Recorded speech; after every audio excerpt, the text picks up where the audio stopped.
Siempre al final de las curvas epidémicas hay un fenómeno de retraso en la notificación. Esto ocurre aquí, en Estados Unidos, en Europa, en China, en Suecia, en todas partes del mundo, y es convencional en la vigilancia epidemiológica no considerar informativo los últimos 5 a 7 días. No se consideran informativos, se documentan, obviamente, se ponen a conocimiento público, pero para fines de la interpretación siempre preferimos esperar a que las curvas se vayan desplazando conforme se presentan más casos para dar una interpretación, porque de otra manera siempre tendríamos la impresión de que ha llegado el momento de declive de las curvas. Esto nos lo oirán decir ahora con COVID, me lo han oído decir con la influenza, y cuando lleguemos al dengue, que por cierto estamos muy próximos a empezar la temporada de dengue, verán que pasa exactamente lo mismo con las curvas epidémicas.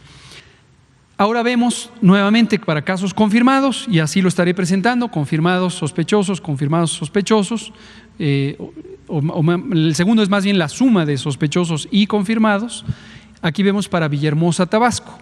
Misma idea, es un pronóstico, porcentaje o proporción de 10% de probabilidad, 50 y 90, y vemos que el pico máximo, el ACME, se proyectó o se predijo para el 25 de abril. Y posterior a esa fecha, y ahora sí, aunque excluyamos los últimos 7 días por la precaución que he mencionado, vemos claramente un patrón de descenso posterior al pico. Podemos decir con tranquilidad que Villahermosa, Tabasco, se encuentra ya en la fase de declive de la epidemia. La siguiente, también Villahermosa, Tabasco, pero considerando los casos confirmados más los sospechosos, y vemos también este patrón, y estaremos viendo y dándole seguimiento a las fases finales de la curva. La siguiente, Cancún, Quintana Roo, casos confirmados, enseguida veremos confirmados y sospechosos. El ACME, el pico de la curva, se contempló para el 21 de abril. Posteriormente vemos ya el descenso en casos confirmados. Veamos la siguiente. Considerando la suma de sospechosos más confirmados, también vemos el patrón descendente, aun cuando excluyéramos los últimos 7 días por no ser completamente informativos. La siguiente. Culiacán, Sinaloa, lo mismo, el ACME de la curva se proyectó o se predijo para el 18 de abril, y vemos en la parte posterior ya un descenso que sigue generalmente el patrón de la predicción. En la siguiente vemos ya la suma de sospechosos más confirmados. Cuando vemos así un exceso, lo que nos habla es que en algún momento no se hizo el registro oportuno de las confirmaciones, y esto es importante reconocerlo explícitamente porque nos da una señal también sobre la congruencia o la constancia de los procesos de vigilancia epidemiológica. ¿Qué se hace en estos casos para poder interpretar correctamente una curva epidémica?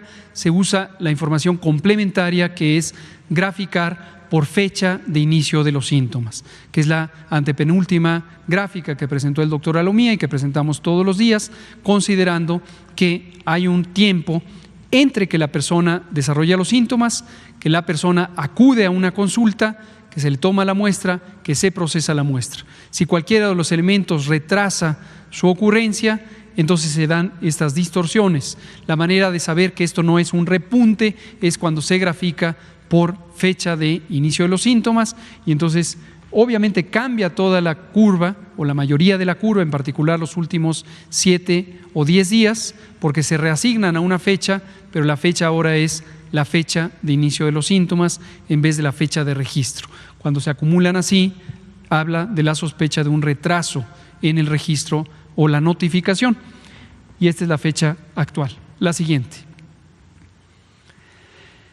Tijuana, Baja California, el ACME se predijo para el 22 de abril y después tenemos este patrón descendiente. Aquí lo vemos todavía con cierta reserva porque está muy próximo a los últimos 7 días, que si los descontamos por no ser completamente informativos, por la razón ya comentada, entonces podríamos no estar todavía con la confianza de que vamos en un patrón de declive.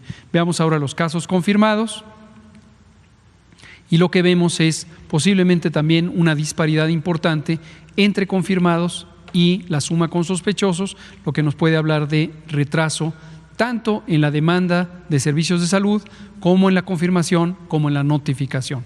Estas son las 3 etapas de las que proviene un registro de casos confirmados, siendo los sospechosos solamente el primer punto y la fecha actual.